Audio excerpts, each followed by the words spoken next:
For 3 years, I worked at this museum that had in it this machine with 128 cameras that would take your picture, and then we would use that picture to 3D print a figurine of you that we would send home to you. My job at this museum was I operated that machine. In the years I had this job, and with the thousands and thousands of visitors to the museum I spoke to, there were two things that I heard the most. The second most common thing I heard was I would explain to folks, just like I explained to you, what the machine does, and I would show them the display case with lots of actual people who had figurines of themselves 3D printed. These people would look back at me and say, "That's creepy." Far and away, though, the single most common thing I heard working at this job was people asking me, "Can you make me look thinner?"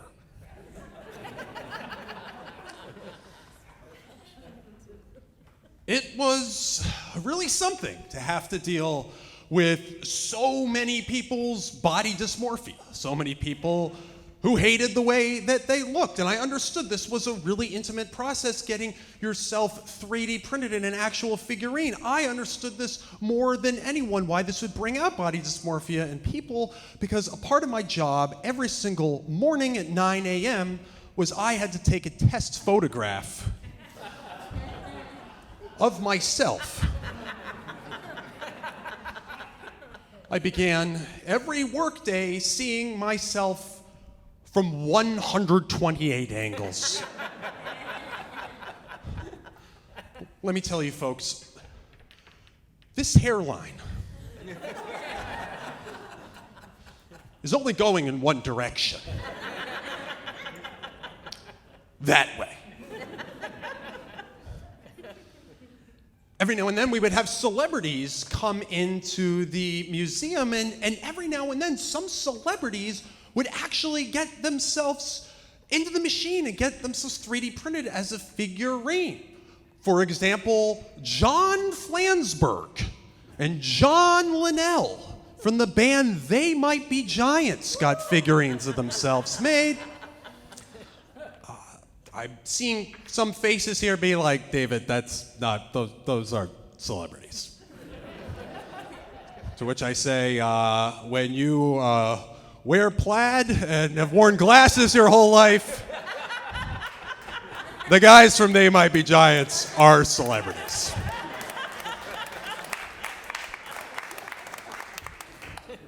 We had celebrities come in who already had figurines that anybody here could purchase a figurine of, widely available figurines, and they still wanted to get themselves scanned and 3D printed. For example, this is very different from the They Might Be Giants crowd, but Pro Football Hall of Famer Emmitt Smith got a figurine of himself made. I have to say, the figurine that we made of Emmitt Smith looks way better than any figurine you could get of him. One day at work, a celebrity couple came in to get themselves, a 3D printed figurine. And boy, I just want to savor this moment here, folks. This wonderful moment that I've missed with live performance. This moment where everyone here is wondering, what celebrity couple is this going to be about? The celebrity couple that got themselves 3D printed as a figurine, Jason Sudeikis and Olivia Wilde. They came in, and I treated them like they were anyone else, which is, I think, like the appropriate protocol when dealing with celebrities. And I should mention that these figurines took 12 to 24 hours just to 3D print one figurine. We had a huge backlog, so it typically would take about 3 weeks to get the figurines sent home to people. I was very shocked when I came in one morning at work and I saw we had shipped to the museum their figurines of Jason Sudeikis and Olivia Wilde. I open up this box, the first thing I think is, the Olivia Wilde figurine we made looks way better than the one they made of her for Tron Legacy. I also thought that I can't compare Jason Sudeikis's to any other figurine because, shockingly, even still to this day, I Google it for tonight's show, you cannot get a figurine of Ted Lasso. But then I was like, why are these figurines here at the museum? Why weren't they sent home to them? I soon find out from upper management, my boss's bosses, that they had this great idea that they would have a duplicate copy 3D printed and sent to the museum. They asked me to put them on display for everyone visiting the museum. I understood why. People are going to be like, oh, look, famous people, let's spend too much money. I felt really weird, though, because I was like, knowing upper management at this museum, they did not get permission. But I did as I told. I put them on display, and sure enough, a couple weeks later, I guess word got back to Team Olivia, Team Jason, because something else comes in the mail. A cease and desist letter arrives at work detailing that they had made these in their private life and they were not for public display.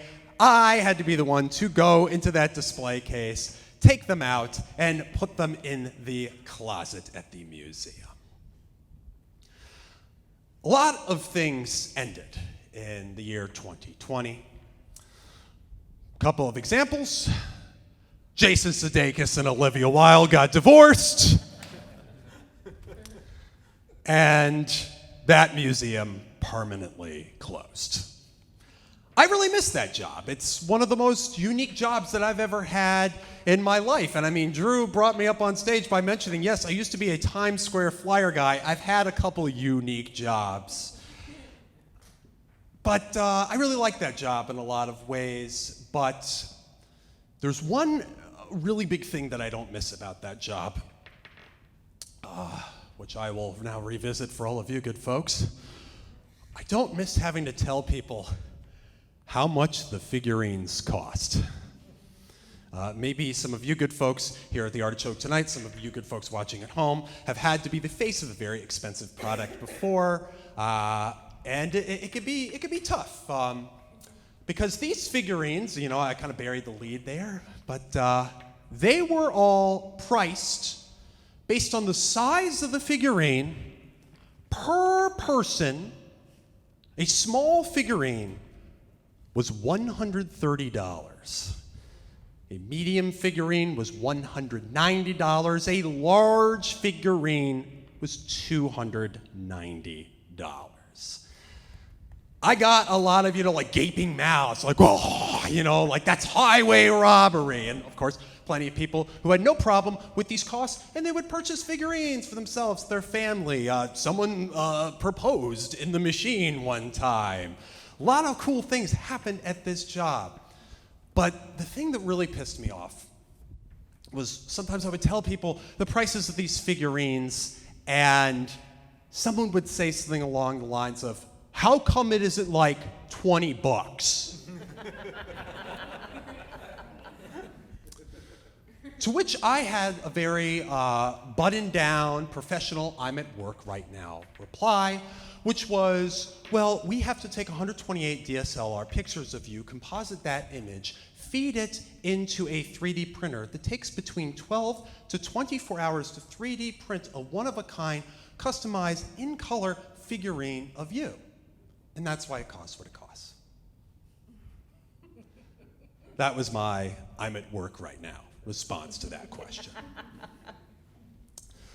But let me tell you, folks, the thing that I always wanted to say in the 3 years that I had this job to folks who would say things like, how come it isn't like $20, was this. A figurine of you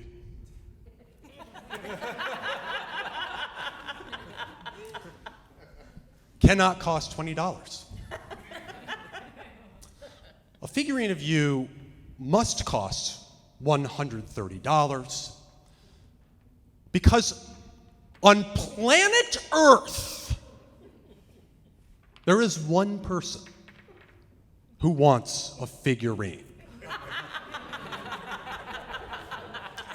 of you. And unfortunately, that person is you. Thanks so much, everyone. Thanks.